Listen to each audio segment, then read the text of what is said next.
Welcome to the California Coolin' Podcast. We are here. We got our sunglasses on. We are joined today by one of our favorite comedians in the Los Angeles comedy scene. He's a paid regular at the Comedy Store. He tours all around the country, and he's got a special coming out April 30th. It's Dave Waite. Hey, what's happening, guys? Dave Waite. Is there a button to place the applause? I don't know what any of these buttons do anymore. I think they're all Bruce saying things for another project I was working on, but we'll do. We don't know what it's saying right now? No. We have no clue. One of these might be applause. Damn, this is a large room. You don't know. No, I lost it. I mean, I could look. I could look on the computer. You know, there's answers. Yeah, that's probably. Well, no, that's going on for a while. That could be applause. Yeah, and a lot of these are Bruce saying stuff like, "Is this a podcast?" It's like him. So I don't really know. Yeah, that could have been applause. I don't know. Where'd you get that mixer? Guitar Center? This was online. Oh, the Rode. You've seen these before. This is the Rode Podcaster. This is okay. This is anybody who wants to do a podcast and isn't good at tech. You can get one of those. Oh, all right. I had to take it out in TSA a couple times, and it's really embarrassing. You're like, I got a podcast. Yeah. I was thinking about that with when you had to go to New York, about having to take it all out. No, I had to take it out. The only way I got through it was I did it really fast, so it just seemed like I do it a lot. I acted more business about it. Yeah. I tried to be very brief and not slow things down. But with the airport line, you know, it goes sideways, and then you're going. So, like, you have like 10 people just staring at your podcast board. You should be like, I started a podcast for startups. Yeah. The startups. I started a podcast for being at the airport.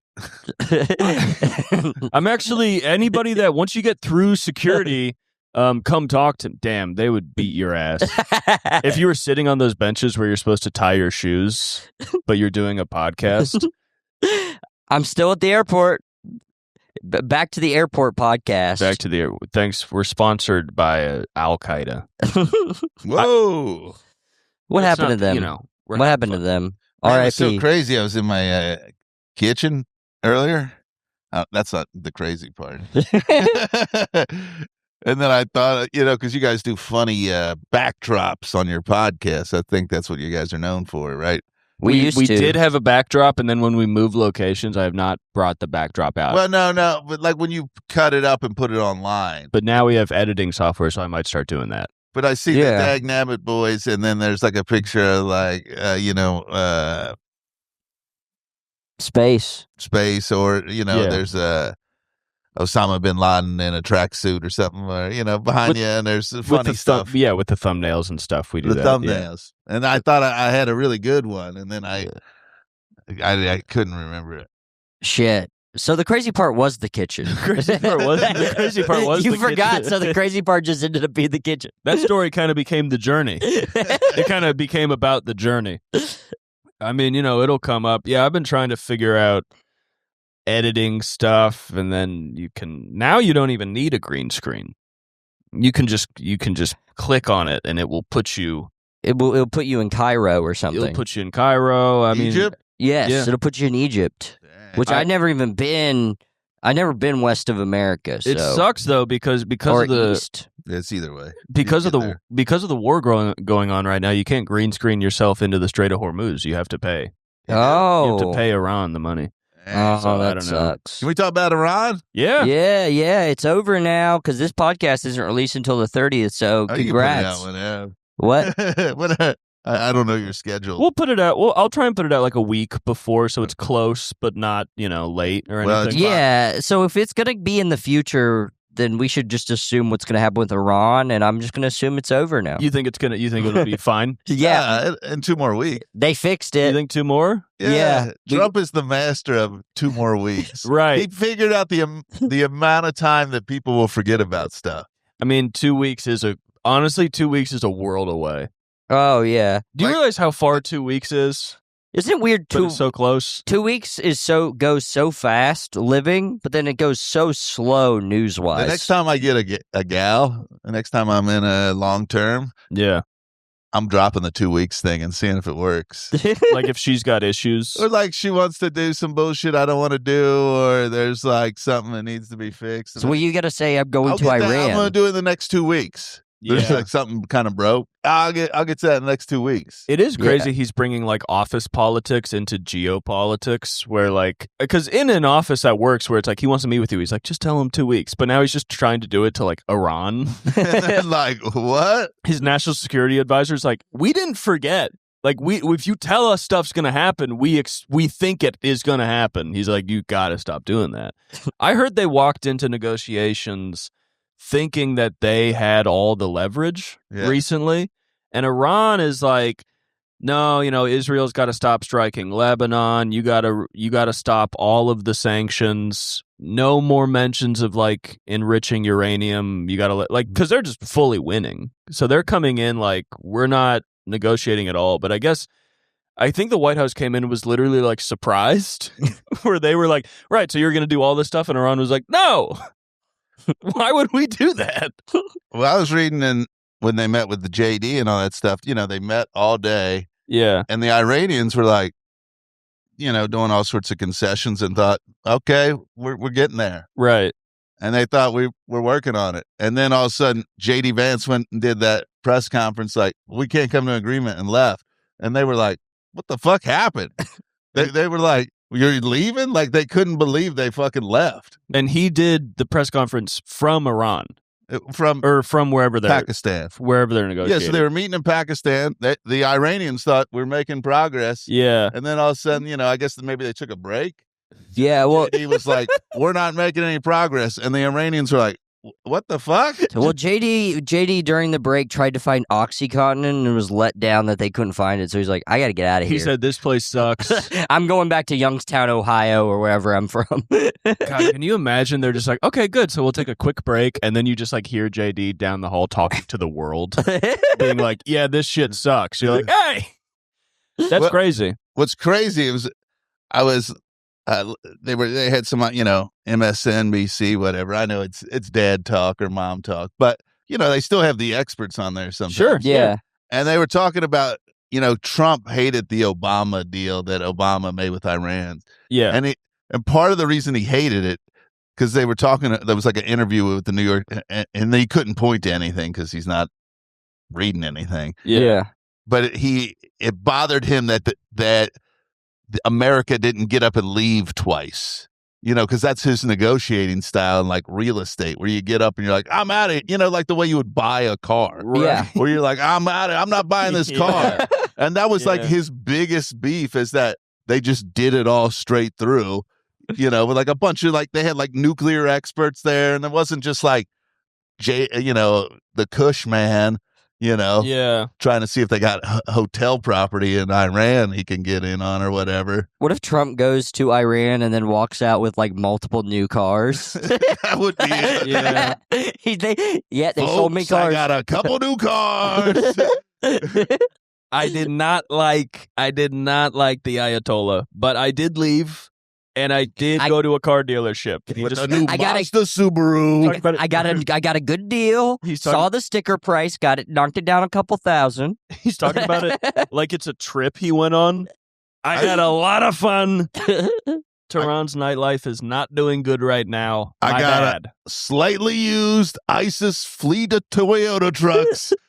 Those are good trucks. They are. Those are good trucks. There's a guy now on Instagram. He's got this whole website where he just sells like war surplus, but a lot of it is like Afghani war surplus, and he wears he sells the shoes the Taliban wears. Oh, I want that. They're called like zebras or some shit. How much? I don't know, probably like 100 or less. They're not crazy. They're kind of gay looking. Like if you wore them, you would look like, they're like Marty McFly shoes. They're like almost like hipster looking, but they're just good for the Taliban. They look like half basketball shoes almost. I don't know. Oh. They're kind of odd. So somebody tries to make fun of your shoes, be like the hardest motherfuckers of the 21st century wore these shoes. Yeah, but he's just a white guy with Afghani swag. Yeah. But if you get the Casio G19, it looks like this one, but it's not. That watch was worn by all the Taliban to the point it became so ubiquitous that like when they were in Afghanistan, like looking for guys, they would pick up anybody with that watch because it's the same as a Toyota. Like it just doesn't break. What if we just got a whole bunch of like Taliban clothes and stuff? That's what this white guy does. He has like Afghani army swag and he looks sick. But Yeah, we all look badass in that. he's just like a ginger guy who's wearing like the caps that you've only seen dudes in the Taliban wear. I've been thinking about dressing like a revolutionary recently. It just kind of feels like the time. Ooh, yeah. Like I see, like the guys from the guerrillas, now they're wearing like the military fatigues and the berets and Oh, stuff. is that what they do? And I'm like, that's pretty sick, dude. I just feel like you gotta have like a certain level of confidence to like rock that look. I think you just have to. The problem is like to dress like that, you also kind of have to be part of like something. A collective. Yeah, like I was looking up like the IWW or the IWA, like the International Workers Association, which is like the anarcho-syndicalist groups or whatever in America. And I was like, maybe I could dress like that, but I have to go to these meetings. And then I have to go start strikes at my job, and they're pretty nice at my job. Yeah, and I can't explain that to these guys. That's my problem. I don't think that's why. That's why I got to do more reading before I can be a good part of the revolution. Because like I don't want to fuck over Kenny. Yeah. Kenny's just a guy. But they're gonna be like, Kenny's a boss. He's the enemy, and I'm like, right, but like there are bigger enemies. Well, I was trying to write a joke recently where I was like, I don't know if I have it in me to be a revolutionary because I don't want to bother people. You really got to bother people if you want to. You have to bother people hardcore. You got to bother people. We have to bother people so much before we could even to have a socialist democracy, which wouldn't be perfect. We would have to kill a bunch of people. Well, I'm a part of that. What I know, but I'm just saying. I'm not saying any of us are doing it. I'm just saying that's like what would have to happen. And you're like, fuck, just to get Bernie. Yeah, and Bernie's not even that great. I like Bernie, but he's got issues. He's got some problems. He's got some problems, and there's got to be a lot of heads before we even get to fucking Bernie. So you're like, God damn. People are burning warehouses, though. That's cool. Did you see where like Zorhan was giving a speech, and then he brought Bernie out unannounced? I was about to text. This is more for Cooper than you. Yeah. But I was about to text you, Cooper. I was like, this is like when Billy Strings brings out Trey. Yeah. I mean, yeah, he is bringing out. He knows.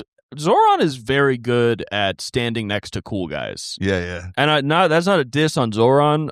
He seems cool. I don't know what he's done yet, but he really knows who to stand next to. He's out there fixing. He's making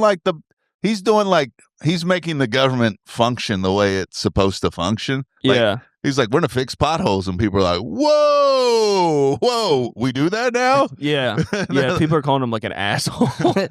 It is crazy. And then there was like an unprecedented snowstorm in New York like a few months ago that I think never really happens at that time of the year and only happens like once every 4 years. I mean, you live there, so you kind of, that was a little crazy for them.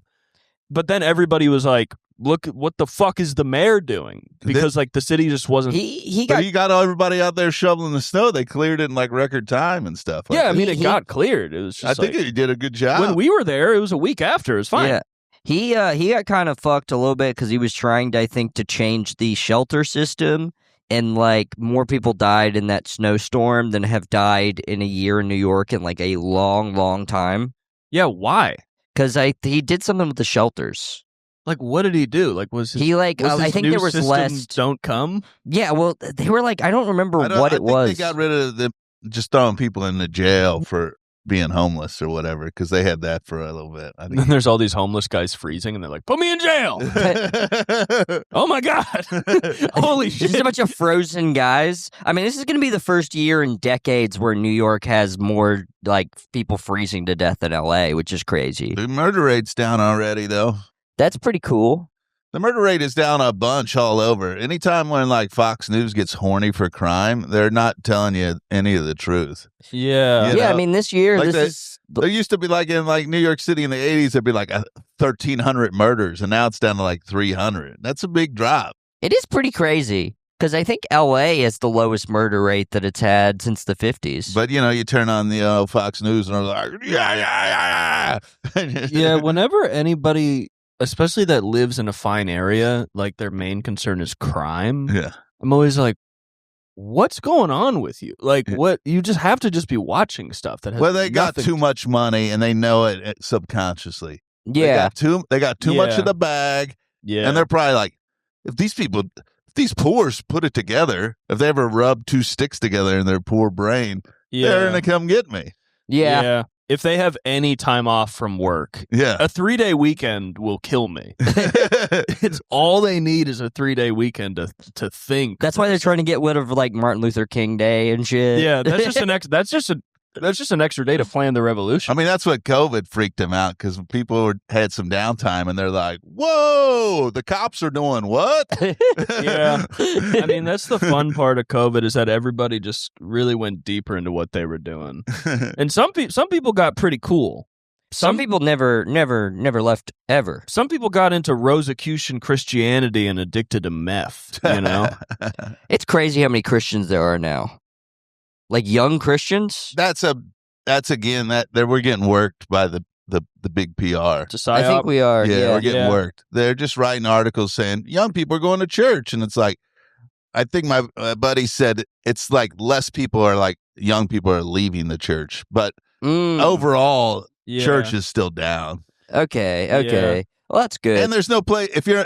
I feel like the young people going to church thing is very specific to New York. Young people. Well, also if you're not drinking, like where are you going to kick it? Yeah. There's not too many free places to kick it. No, there's just and there's a general lack of community right now, and the world's scary. And I think also people go back to like what they learned first. Yeah. And some people just resonate a lot with that. So they're like, I'm scared right now.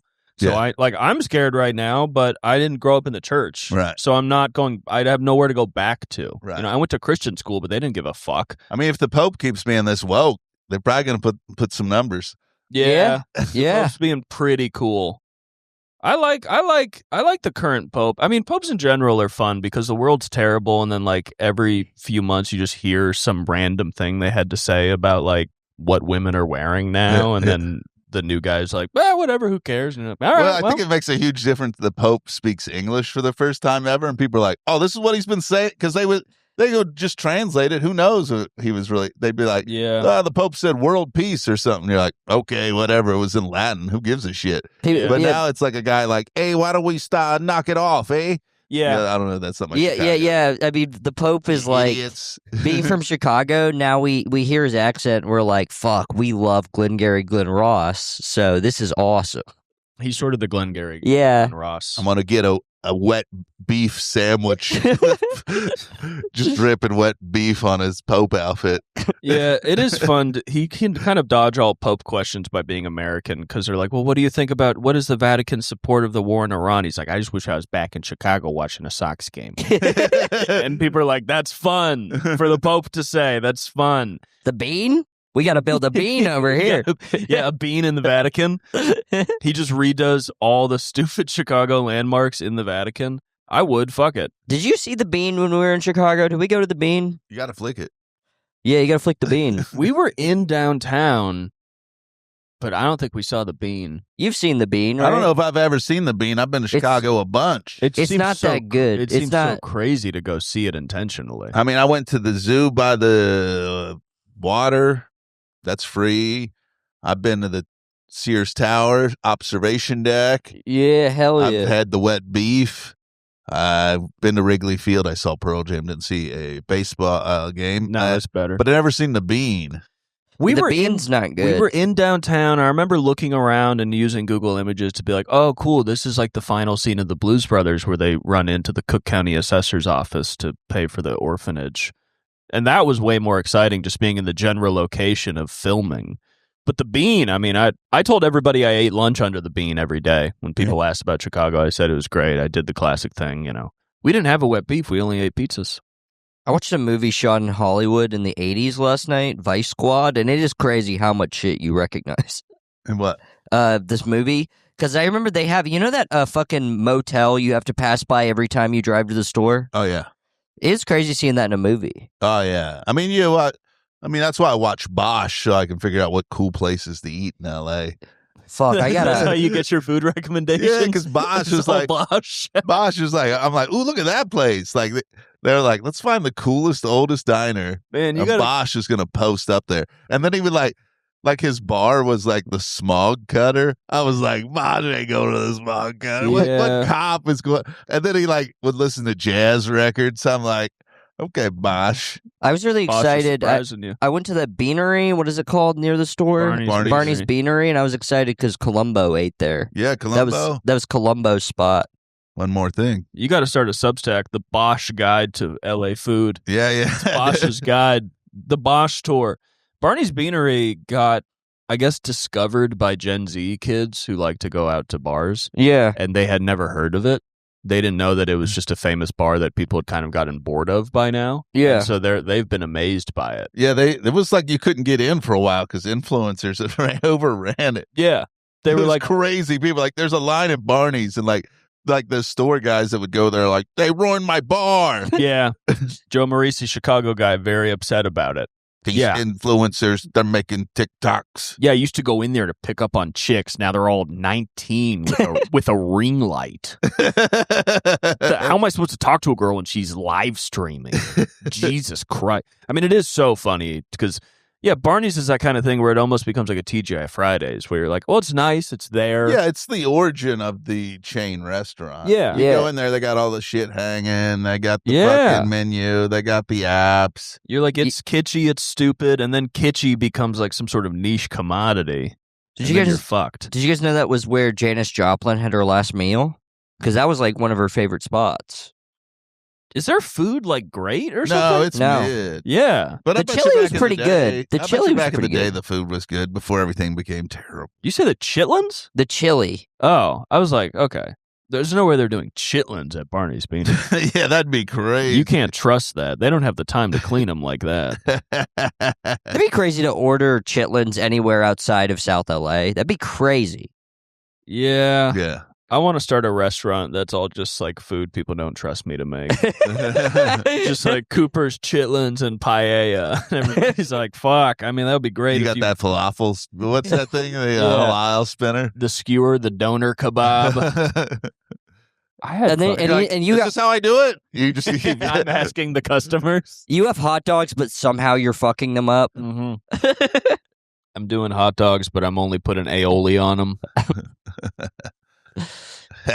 Yeah, we got to figure out Iran or this podcast is down the tube. But Iran's over. This is 2 weeks away. Does Iran, they got a better AI than us? Because the Lego stuff is really usually I hate AI, but then I see their Lego AI and I'm like, damn, this is cooking. Are they doing Lego videos to prank us?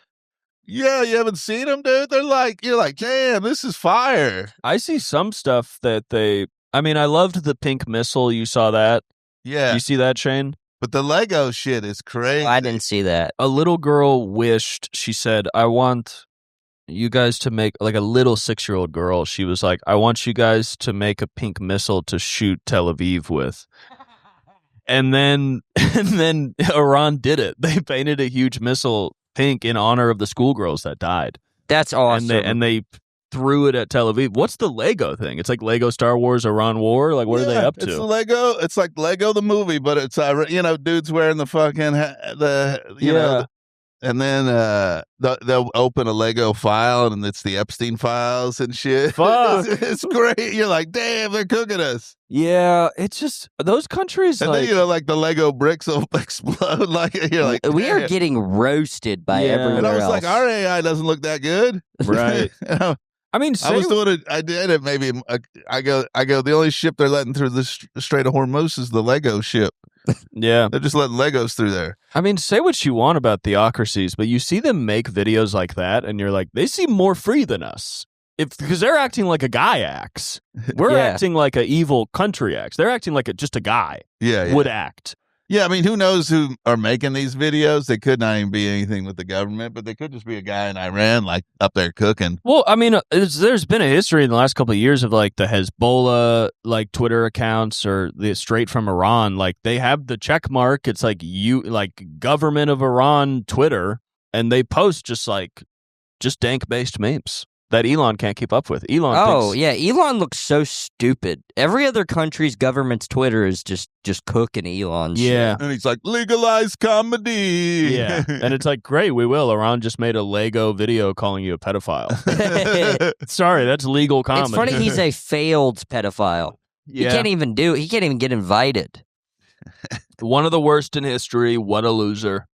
Elon, he comes in, he makes everybody uncomfortable. I mean, that was such a sad, silent exit for him.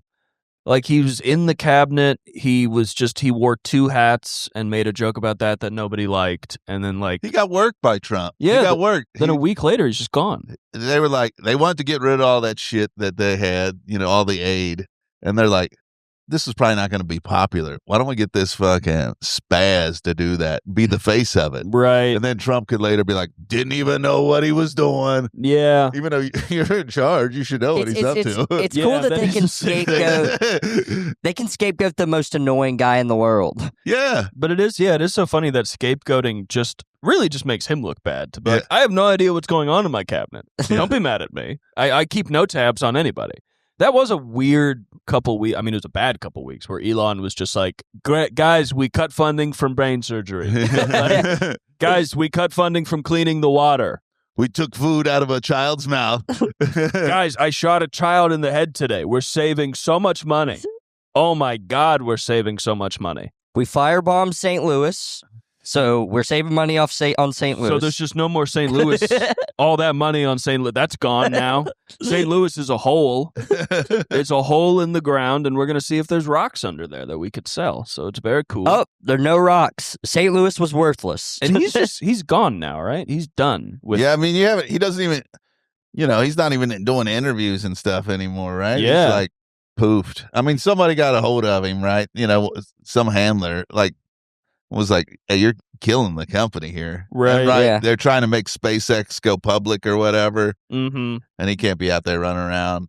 I saw one of his rockets launched the other day because I was in Pismo Beach, and he shoots them off like 50 miles away in Lompoc. He's got to be the saddest guy in the world. He's got to be really sad.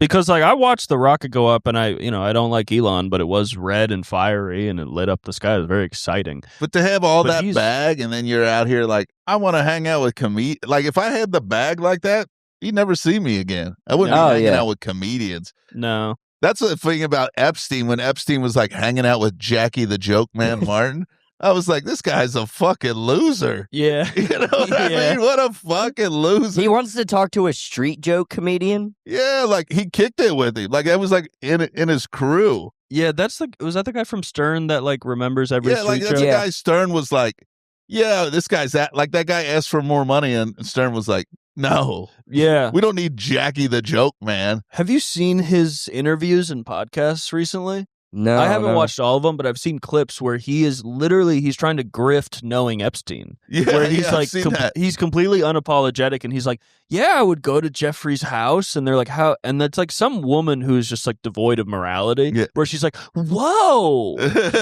how was that? He's like, he was a really nice guy, and she's like, that's awesome, and I'm like, what is this? What even would be the play there? I don't know, but I read a book about socialism recently, not to flex, but for the boys. It's a good flex. You got to read. Yeah. Dave's dark woke, by the way. So if you're looking for that, if you were wondering, if you're tired of Rogan stuff and stand up, check out Dave's stand up. Yeah, It's mostly about cum. It's about Airbnb's cum and socialism. But your Airbnb joke, I mean, really, that's a joke about That's a joke about liberation and freedom. That is true. Yeah, it's about getting into stuff that you're not supposed to be getting into with the bourgeoisie. They buy up these homes and fucking... Yeah, I mean, they are fucking the cis. It's about civil disobedience. But you read a book about socialism? And there was the line in there that stuck with the old Dave. I don't know why I did that. That was that was good. That was good. I've never heard you do that, but it rolled off the tongue. You got away with it before you mentioned it. But it said people in power, all these conspiracy people, and they're like, there's this cabal that is so intelligent and smart, and you go, once you view these people as corrupt idiots, it'll change the game for you, and they are. Yeah. The fact that Epstein was wanting to kick it with Jackie the Joke Man, he's a corrupt idiot. Yeah. That's not I mean, he was probably whatever, but at the end of the day, you see the way he wrote those emails, I was like, this guy's fucking kind of stupid. Yeah. Yeah. Well, at the end of the day, it's those people are only in those positions due to circumstance. It's not any kind of merit that got them there. So they're just doing what anybody with a lack of morals would do in that situation. I always account for the world's chaos of just like there's like multiple power elites around the world of like businessmen and politicians in different countries that want. Sometimes they work together because business can work internationally, but other times they want different things, and then we have wars. And it's like, yeah, there's no like worldwide like, oh, we're all going to do this. It's like, no, like the people ruling this hemisphere are mad at the people ruling this hemisphere. Right. And they're all dumbasses. Well, like sometimes though, you ever see these stories where like, oh, the power elite in New York, they're disgusted by Trump, and you know they think he's a buffoon and all that stuff. And I go, well, fuck them too. Because they could have stopped him at any point. Any point that he had like a bankruptcy, they could have crushed him. Yeah. If they didn't, you know, he was in the club and they bailed him out a gazillion times. Their whole life is crushing people. Yeah. All they do is crush people. They could have crushed him one time, but then I think the only time, here's the truth of the matter. The only time they crush another rich person is if you steal from another rich person, right? Yeah. The Thanos lady, she ripped off rich people. Yeah. Bernie Madoff, rich people. If you rip off other rich, you know, Trump always ripped off people down the lot, you know, contractors, all that sort of stuff. Sure. Not people at the table. Yeah. People under the table he ripped off. And that's what they all do, so they don't mind it. Now we're But talking the truth. It's like that honor amongst thieves thing where they're like, you fucked me over? No more. Yeah, that's when they'll fuck you. Yeah, I don't know. Now we're getting down to the truth. It's what's the book called, by the way? Because we do have a book corner segment. Oh, you do? Yes, we haven't done it yet, but we're doing it right now. Yeah, we're Something doing it we right wrote now. down. It's called Socialism. Seriously?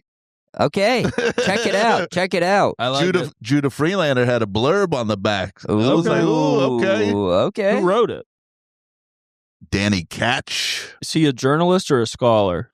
He's like a journalist, maybe. I don't know. It's by Haymarket Books. You ever see any of their books? They're like, right. You know, the Haymarket Riot. That's when the anarchists. Oh, okay. Hell yeah. That's when yeah. they blew up. That's why we have The Weekend. Yeah. Ooh, okay. I've noticed a big difference in scholar books versus journalist books. I mean, for obvious reasons, but like I read that book about city planning by Judith Butler, who's like a scholar of city planning. Right. And then now I'm reading that parking book you gave me that I like a lot, but it's by a journalist. And it's really funny because a scholar will just very autistically tell you stuff where it's like, I'll try and make this understandable, but if you don't get it, I can't make you get it. Here's what I devoted my life to. Yeah. Then a journalist is trying to like throw in jokes. Yeah. And sometimes I get a little sick of it where I'm like, stop being funny. Yeah. Parking's a big problem in America. I don't want to hear you be funny. Imagine reading about parking and then just laughing. Yeah, it's like, listen, man, you're making good points about how it stops the development of public housing and it, you know, causes violence in the streets. Yeah, and we devote this is serious stuff. Get to the brass tacks. I'm not here to have fun. Quit not knocking my ass. Yeah. It's a drain on the property. A parking lot just ain't getting the city no revenue, dude. It's just a big money pit. Yeah. And I don't know if you got to the part where like some of these cities will make a parking lot a historical landmark to protect the parking lot. That's so crazy. That's shit. crazy. You're like, what the fuck? Yeah, I'm still in the beginning, but the beginning story is crazy where some lady wanted to build public housing by the beach and then she was going to build it on a parking lot because she's like, a great place to do it. A city-owned parking lot. Completely stupid space. And then the entire town was like, that parking lot's important to all of us. It's a centerpiece of the town. Where are we going to park at the beach? And it's like, you all live by the... Shut up. Yeah. Shut the fuck up. Walk to the beach. Walk to the beach. And it like... It fucked her up. I don't know if she like might have gotten it built, but I don't know. It was all fucked up. I think they maybe, yeah. She got it built, but then it's just like a bastardized version where it's like you get 10 units and like the people that live there aren't happy. They're like a poor person. And it's not even poor, just somebody that can like, that works at the restaurant down the street. Yeah, the fucked up part about that one is they proposed building it because they tore down a bunch of houses of poor people and then the poor people had nowhere to live. And they lived in the community. So it wasn't even like random, not that it really makes a difference, but it wasn't like random people who would be moved in. It was people that lived there and were like, I have no house now. And then all these rich people showed up. And it was interesting because this is a very rich thing. They were saying that when they did the city halls, like in person, they only talked about parking. But when they sent in letters, all the people were like, poor people are loud. They bring a lot of trash and Mexicans throw trash on the ground. It's like, crazy. Is this the West Side? This was in San Diego. Oh, Yeah. San Story, Diego. yeah. Oh, boy. Yeah, I mean, San Diego's like the king of just, we are trying to get away from poor people. NIMBY. Yeah. Like La Jolla is crazy to do comedy in because it's like really nice. Yeah. And you're like, damn, it's nice here. And then you just go, wait a minute. What's going on here? Yeah, But when one a place nice is thing too about- nice, you're like, what's happening? Yeah. One thing I like about the La Jolla store, though, is I don't think anyone that goes there, for the most part, is from there. If you look at the crowd, you do see some old people who probably live in the community and are rich, but you know they've been coming. They're good comedy audiences because they come Yeah. a lot. And then and then you also see a nice, Mexican couple where the guy's a little chubby with a beard and the girl's He's seen the guy on Does he have a Instagram Raiders? Reels. yeah. The what? Does he have any Raiders stuff on? Not down there. Not down there. Not down there. There are probably some Charger fans, stuff like that. I saw a rodeo in San Diego. That was weird. Ooh, that's a nice flex. I know that the Then I found out people were protesting it, and I was like, my bad.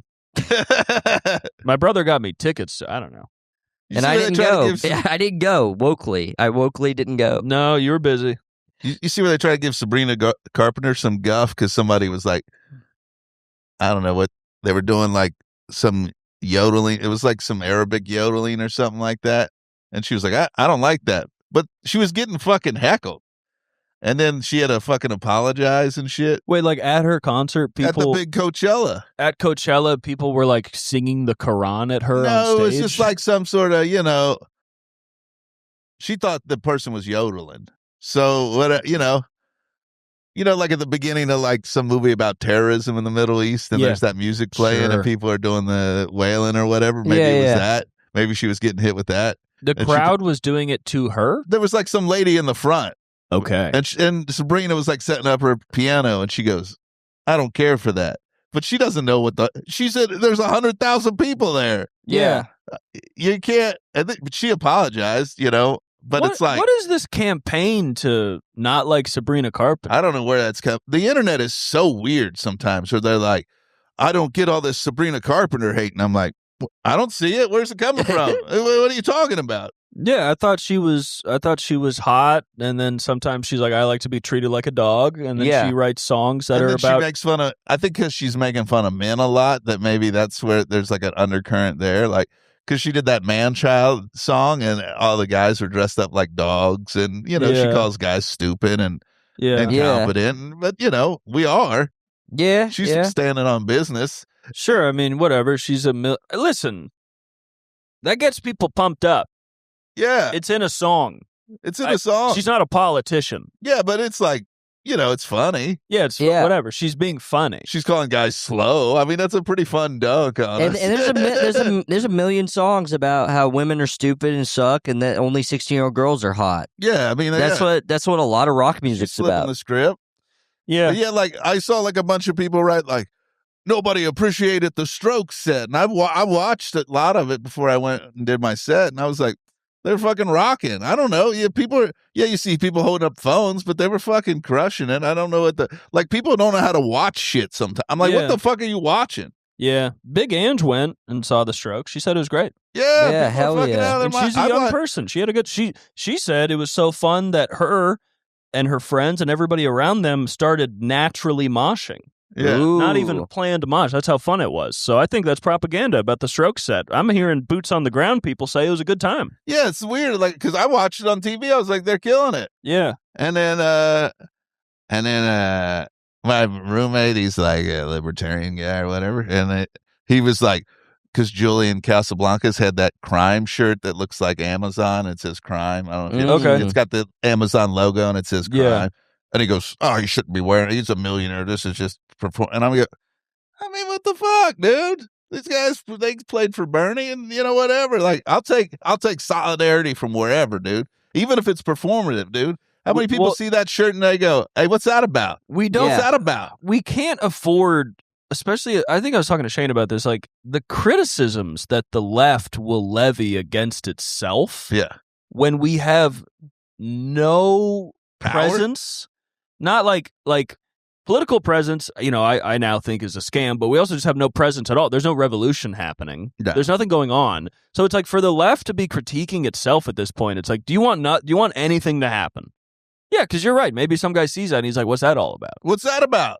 I mean, I went to the fucking Bruce Springsteen show and like, you know, he's a liberal, he's not a leftist, but he's living out hard. Yeah. And he's doing a lot of speeches about ICE and shit. And it's like, yeah, I don't know if he's doing anything, but he's also like, there's probably somebody there that's thinking a little more. Because if the boss hates Trump, then you'd be like, maybe it's gay to hate Trump. And the boss hates Trump, but my boss loves Trump. So now you have a paradox in your head that you got to reconcile. My boss that I love at my job. I mean, the boss has always been authentic the whole time. He's been real. He's been real the whole time. So if the boss is like, hey, man, I think something's going wrong in America, you're like, the fuck? He's been consistent.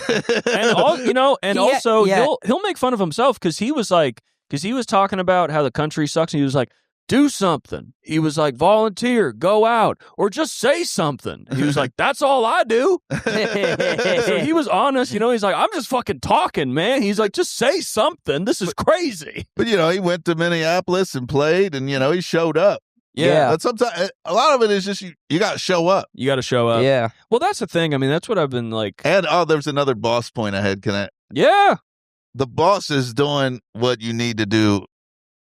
And to defeat fascism, you need the center and the left. And by having my man Tom Morello there on stage with him, to me, I'm like, all right, the boss is symbolically being like, you gotta have that guy here. Yeah, Tom Morello is like the nuclear core of leftist art in America, where it's like if he's on stage, it's like, you know how I really feel though. Like I shouted out the peaceful protesters, but Tom's on stage. So I'm shouting out the violent ones too. You know what I'm talking about, right?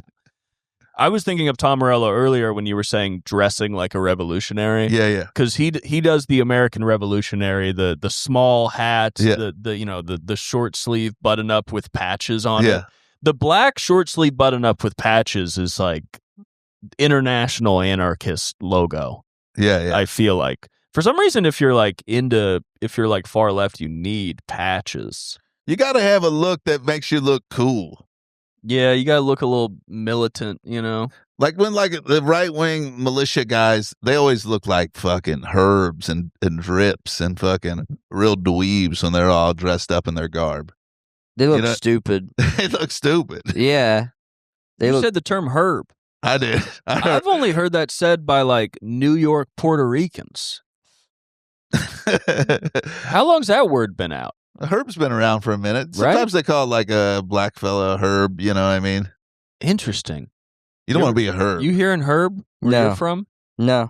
Yeah. I mean, I'm a slang collector. I knew what he meant. No, I knew what you meant. I liked it. It's interesting. I love a new slang. I pick it up. It's interesting how words travel because there's this guy Tweak Season that goes around New York and just will like film a Chinese manicure shop through the window and be like, "What they doing in there?" And he just calls people herbs.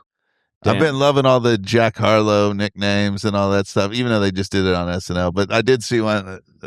I think he said D'Anglo on the SNL. Like the guy came out and pretended to be Jack Harlow, and he called himself D'Anglo instead of D'Angelo. Then somebody added onto it, Anglo-Saxon. Mm-hmm. All right. I mean, that was the bit. That was already there. Yeah, they just left it off. You don't even need to add it at that point. Yeah, Tom Morello's so fucking sick. But I wish there was a book about Rage Against the Machine and like what the fuck is going on with those guys. Yeah, I mean, like why can't they put it to like?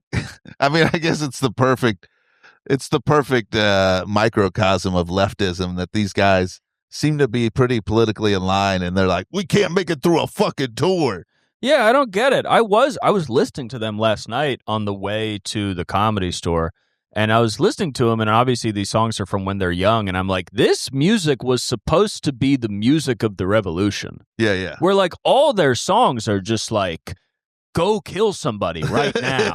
They're like, go burn something. And they're like, you're under control. And I'm like, it must have felt so good at the time because they're like probably feeling like that maybe we could fucking do something. Yeah. And then now Tom is just like a chiller, which I'm glad for him. Yeah. But, he's showing up playing with the boss. He's having a good time. But it's like, you got to be out there doing concerts and then at the end trying to get 20-year-olds to go blow up a Walmart. That's what you got to be doing. I found a book from 2014 that was an unauthorized biography. Maybe that'll go into it. Well, they fucking saw the bassist in a parking lot. TMZ caught him in a parking lot like 5 years ago, and they were like, "You guys going to do it?" And he was like, "Yeah." And then, then they nothing. did like a tour. They did a tour a couple years ago, and then like the second date, like Zach De La Rocha like blew out his fucking Achilles tendon. So the rest of the tour, he was like in like a chair, like doing everything, Oh yeah.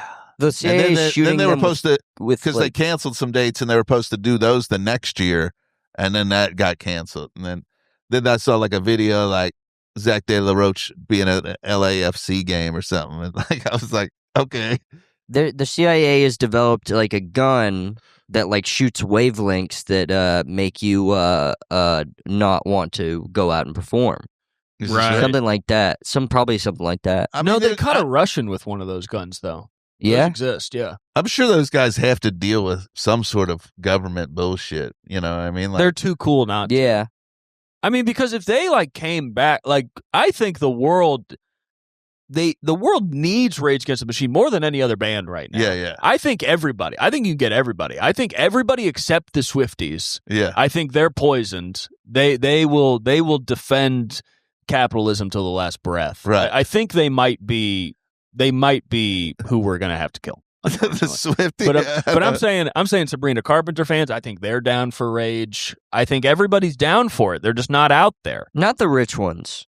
Not the ones that grew up in like gated communities and shit. Not the rich one. Well, I guess that's kind of what I guess I kind of lumped all rich into Swifties. Yes. when I'm No. talking There's about rich Swifties music amongst fans. every band of young women in America. Right. And unfortunately, there are a lot of Rage fans who are now old and just think they're a rock band. Yes. And have never listened to the I mean, there's always. And they'll have to be killed. They're too. like, well, these guys got political. And you're like, did you get bonked on the head? Did you never? There are people that just don't listen to the lyrics ever. That's what it took me a long time to realize. Yeah. And I'd be like, or like when like Pink Floyd or like Roger Waters would get political, and they'd be like, why is Pink Floyd political? And you're like, their biggest hit, Money, is the root of all evil. Like, what do you not understand? You don't understand what politics is or what it means. Yeah. That's the thing like.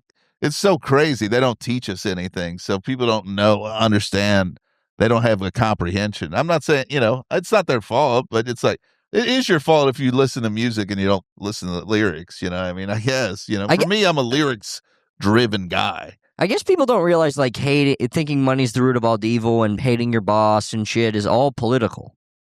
Yeah, they don't understand everything is on a political everything is on a political spectrum. They think politics is just like when you support Hillary Clinton. Yeah. Like when I see a comedian you'll watch comedy, and it'll be these richer comedians, and they'll be like, nobody wants to work anymore. I went in and the barista was not giving a fuck. And you're like, well, yeah, this is a political joke. The audience doesn't I hear it. Yeah. I hear it. You're dunking on the working class. Yeah. You think the working class deserves to be poor, and it's because they're not working hard. Yeah. Maybe they're not working hard because the fucking job sucks and they have a college degree and they shouldn't even be in that motherfucker. Yeah. They're wasting their life. But the shit's fucked up. I mean, you should be on their side, and fuck you for not being on their side. You should care about other human beings. Let's name them. Who? Let's name the comics. I'm not going to name them, but if you watch enough, those jokes never really get on their specials. They're starting to. Yeah, those jokes are starting to leak into people's specials. They're starting to. I mean, I did tweet out a couple months ago the ultimate nemesis for a rich comedian is the coffee barista. Yeah, that's very true. They hate them. There's multiple. You can go out there. You do the search. You'll find them. Clip them up. Somebody take an initiative. Take the initiative. You, not me. I don't know how to cut shit. You out there. Am I looking into the camera? Yeah. You out there. Do it. You find these comedians. You find their coffee barista jokes. Put them in a compilation. And then intercut, some socialist imagery. Well, now it's like you know what's crazy is they always invent somebody with blue hair or something. Yeah, they got the straw man. Yeah. It's so weird. Love to dunk on a straw man. Mark Norman talked about going to an open mic in Nashville one time and said that he saw all the archetypes, and one of them he listed was, you got the feminist with the blue hair. There was not that there. He made that up. Yeah, Mark Norman just gave me a shout out on his podcast, so I think he's a good guy. I'm not talking shit. I'm just saying that comedians I just want to let you know. No shade. You were just wrong that one time. Yeah.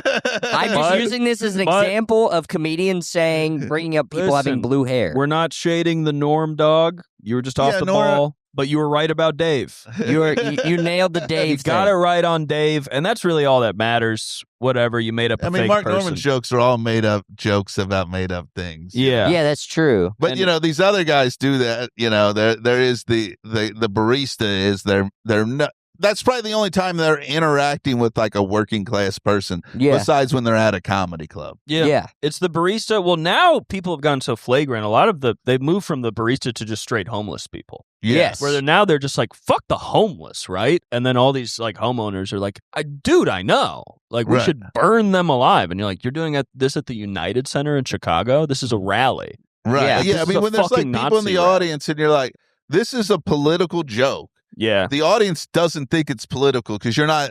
If you don't say if you don't say Republican or Democrat or Trump, if you don't say any of the key phrases that trigger people, and I hate the word trigger, but those are like wake up words. Sure. Like if somebody says Trump, people are like, I love Trump. So they're not going to listen to anything you say. Yeah. Yeah. So if you don't say any of the wake up phrases, they can be up there like, we should grind up homeless people and make soup with their bones. And people be like, yeah. Yeah. And it's like, who's doing the grinding? Yeah. Well, people don't realize it's like politics and business are the same thing. Right. So it's like, if you start talking about like the economy or something, it's like you're talking about politics. Yeah. It's like what is it? Like the American Conference of Public Affairs, or I don't know, some bullshit that I was reading about in that CIA book. But it's just a group of like all the biggest business owners in America, and they meet with politicians and they decide like the policy, and like those kinds of meetings, whether it's like that specific formal group or the informal ones, is like those are all the meetings that decide the policy of America. That's who they're appeasing. Yeah. So it's very annoying when people are,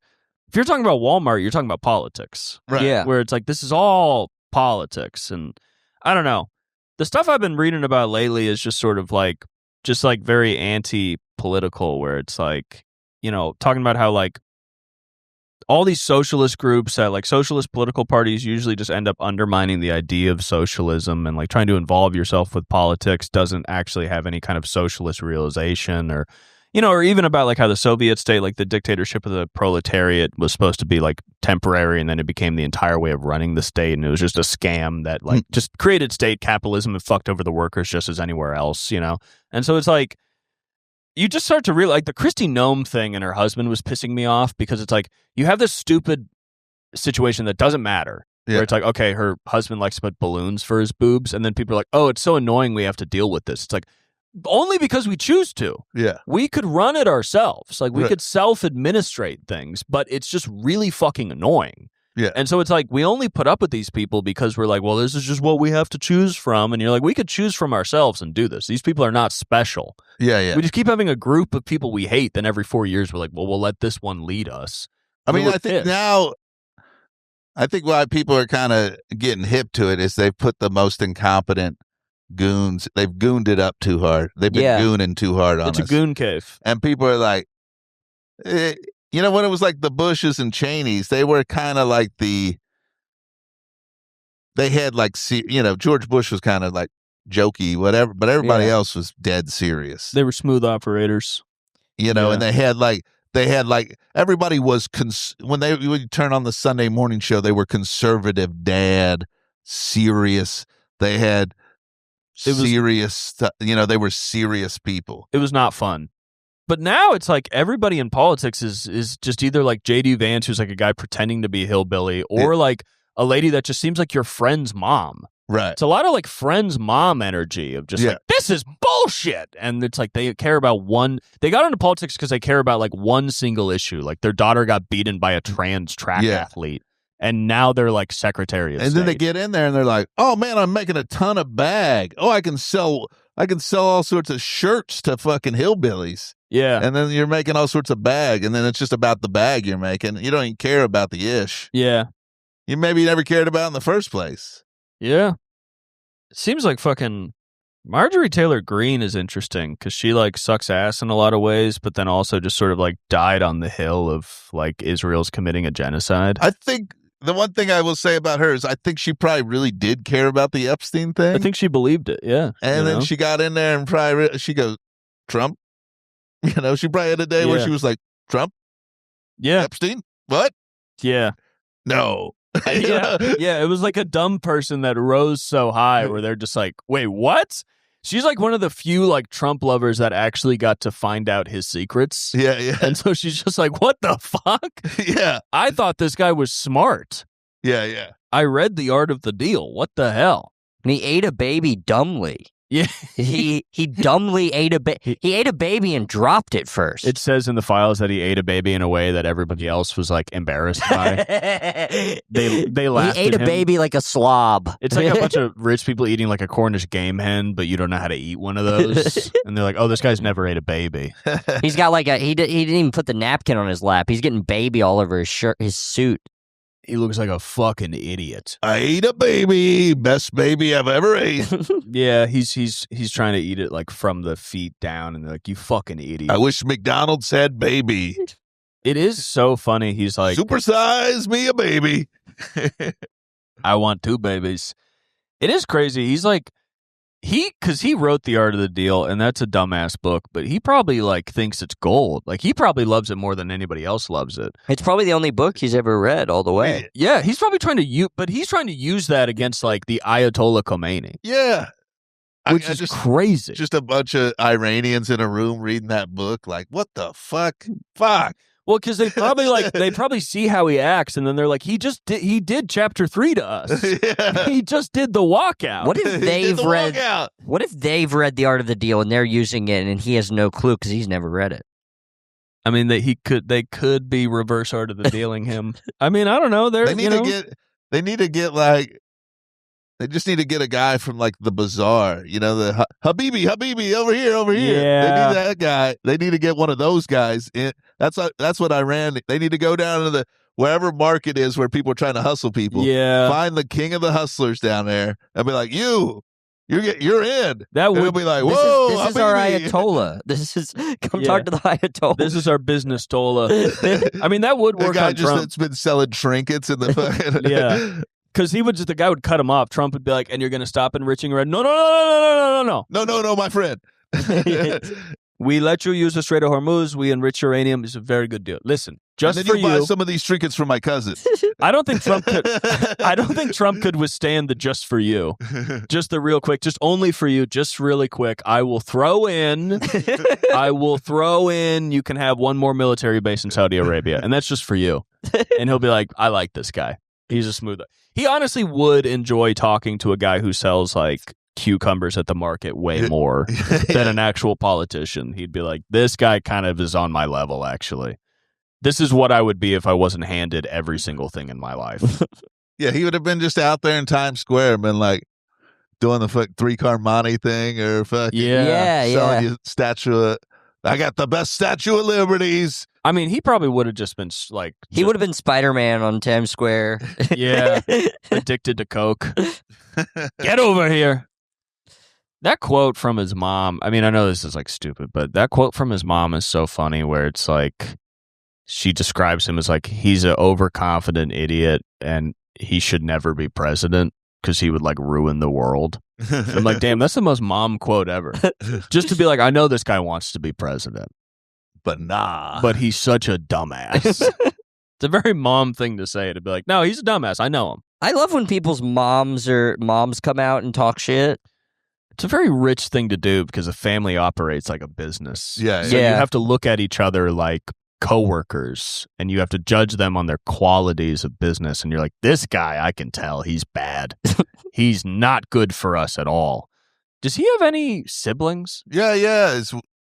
His one overdosed, right? His one brother was like a drug. Oh, drunk, yeah. And he died, yeah. And so he never like touched anything. His sister was a federal judge. Weird. I remember in his Theo, because when Theo interviewed him, the way he described his brother and everything, he always uses I. He's never like my brother. He's always like, I had a brother one time. Yeah. As if it's like a coworker. Yeah. Of like, for a little while I had a brother and now he's dead because he drank too much. Yeah, I don't know. For some reason they're talking about the draft, but like we're already enlisted in the draft. You always are. You Yeah. gotta But- sign up for selective service. Well, I Yeah. think because we had to like do it manually. I think they're just automatically doing it now, but yeah, they did but- raise the age you could join the army to like 42 or something. It's crazy. which is pretty nuts. It's I'm- fucking crazy. But I mean, but they're not going to... We were in Iraq and Afghanistan for years and we never drafted anybody. yeah. So I don't think they need to draft anybody. Yeah. Also, I mean, I don't if I were think you, I actually. Coop, I would just join the Coast Guard. If there was even a hint of the draft, just join the Coast Guard. If you could do the reserves, then you could just really be chilling. Yeah, I might join the Coast Guard or just like, I don't know. I've been diagnosed bipolar before. Maybe try and work that. Oh yeah. Well, I don't think they. But would if you care got like a about Coast that. Guard and you're just chilling, Yeah, I mean, I wouldn't mind a Coast Guard. I could be like Ashton Kutcher in that movie. But by the time That'd be by the awesome. time they would draft, because your birthday's in 2 months, you're chilling. no, they'd move the age up, dude. But like they're not going to draft. I think it's still They would it's probably 26. go guys that didn't have kids first. They probably would do something like that. Well, Joey Well, was... they're going to do 18, I think. No, Joey was saying they like to draft. I mean, this is Joey Cerrone. He's our political expert. He was saying that they like to draft, like they like the years of like 23 to 27 because that's like they're out of college, they're not too young, but they're still young. It's like good meat for them. Yeah. So they take me. I remember they I back would in go crazy. Vietnam. I think it was. I would kill everybody. Like I would say that the minute they put me in the office, I'd be like, just so you know, you put a gun in my hand, I'm killing everybody. I'm killing everybody immediately, and I'm gay. So I'm gay, and I'm going to kill you all. But let's do it. That's excited. I go, let's do it. I want to join. But the minute I get a gun, I'm killing everybody in the barracks. I mean, we've said some stuff on this podcast that maybe would make it harder for us to get They don't give drafted. a fuck. I'd show them the podcast. They got rid of weed. They're like, we don't give a fuck. You've been arrested for weed. They got rid of that like a couple weeks ago. They did. Oh, do that. yeah. They're like, get your stoned ass in here, fucking Cheech. I'm just Well, I think wondering. they're- Cheech. There's not a lot of Hey, people. Chong, you better fucking drop and give me 20. Seth Rogen is getting 'Cause they're gonna drafted. use old Oh no. The war would be pretty funny with Seth Rogen. Making Seth Rogen shoot an Irani girl in the head. Do it, Seth. Dude, it's where's going to my be gun? Seth Rogen and Doug Benson. Yeah. General Commander of the Army's Doug Benson. Getting Iran with Doug. Yeah, that'd be tough. He's interrupting people to talk about something. Doug Benson has been killed by friendly fire in Iran. He was smoking too much. He was too old to think weed was cool, so they killed him. That would suck if he's the new Pat Tillman. Yeah, it's tough to look up to. You go, fuck. All right, well, hero's a hero. Whatever is what it is, I guess. If it's Doug, it's Doug. You never know who's going to rise up and lead the people. It could be Doug Benson, Yeah. Maybe it's not Fred Hampton anymore. Maybe it's Doug Benson. It's Doug Benson. It's all the old Comedy Central guys. Doug Benson, All the guys that are doing jobs we would have Paul now. F. Tompkins. Yeah, Yeah, be Paul Paul F. F. Tompkins. Kurt Braunholer. They're all there. Well, all the LA guys that only go up to the Largo.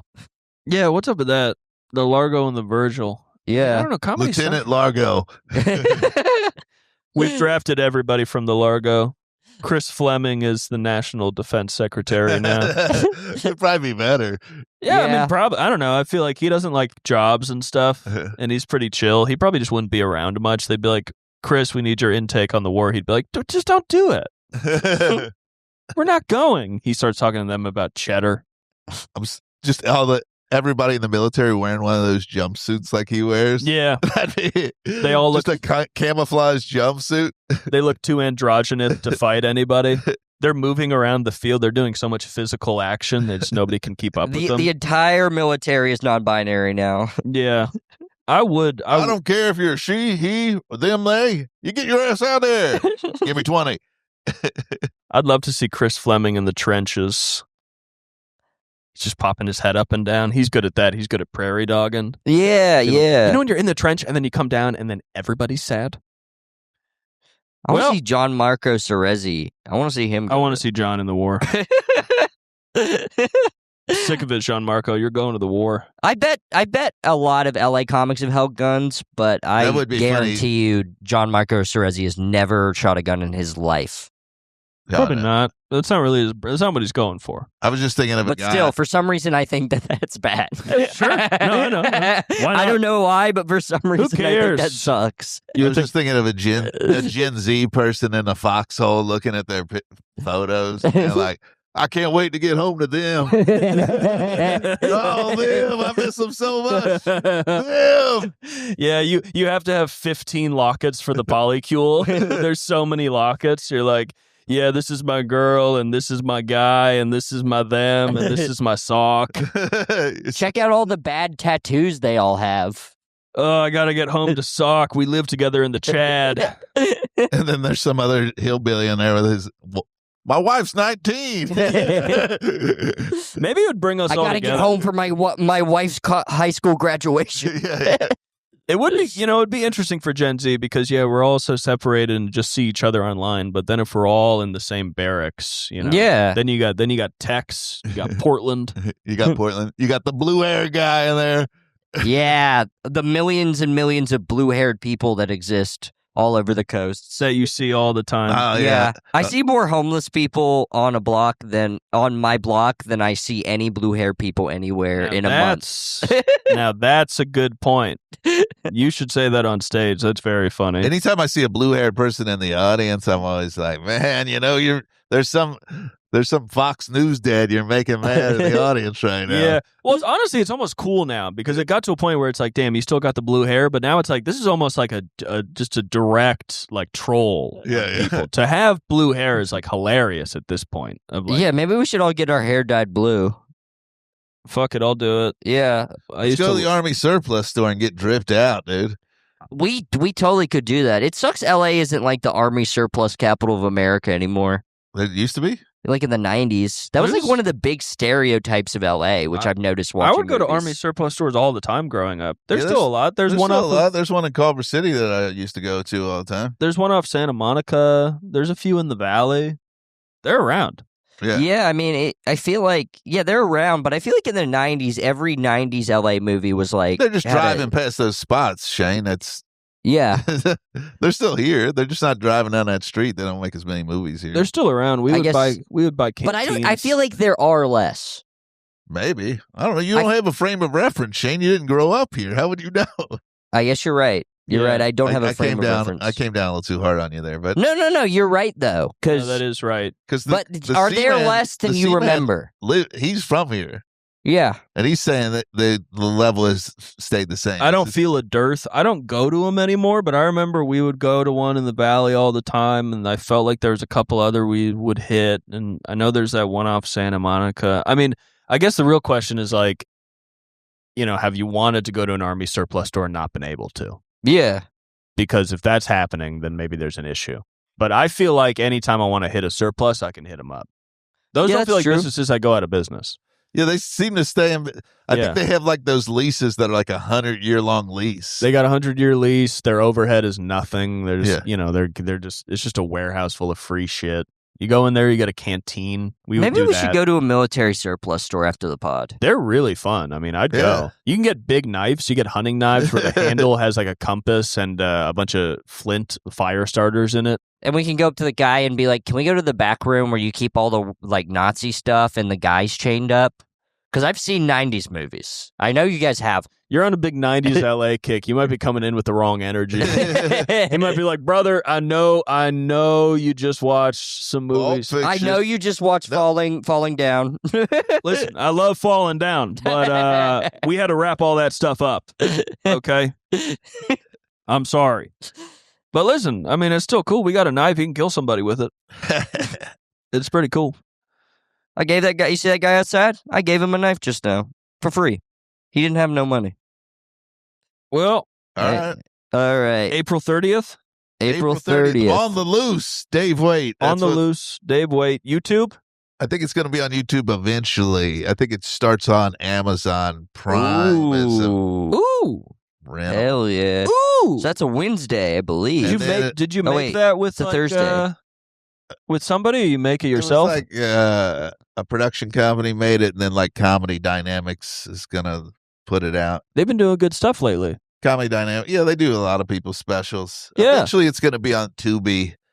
And I love Tubi. and then YouTube and stuff. It's like they roll it out. We had a big meeting, and I didn't really understand all the stuff. Well, that's good. Hell yeah. Check it out. Check it out. This episode will be releasing at the end of the month. We'll and probably Thursday. release it like maybe the week before the 30th Okay. to give Yeah. people time. Well, the 30th is a Thursday, so it'll come out 3 days before. So in 3 days, Okay. Check it out in 3 days. check out Dave Waite's stand-up special. Come One on. of the funniest people. Yeah, if you haven't Period. seen Dave before, Period. he's really a joy to watch, and you should check him out. And if you're in, appreciate it. if you're in The- LA, follow him on Instagram. If come to you're the Comedy in Store. LA, come to the Comedy Store. He's always going up. What's your socials? Do you care about that? Dave Waite Comedy. Check him out. Yeah. Dave Waite Comedy on Instagram and all that other nonsense. Spelled like Waite with an E at the You end. got to put an E in there. Just add an Don't E, forget the E. and then you'll find the Waite Man. All right. He's one of Anyway, the so funniest guys. We close it out by saying stay funny. So I'll say stay funny, Cooper will say stay funny, and then Dave will get the final stay funny. That's how we'll do it. All right, Yeah, kick yeah. it off, Shane. Stay funny. Stay funny. Stay funny. Thank you Yeah, so thank much you, for Dave. coming to the podcast. I'm the dirtiest man in the street. The trash is scared of me. The bums, they tell me to take a shower.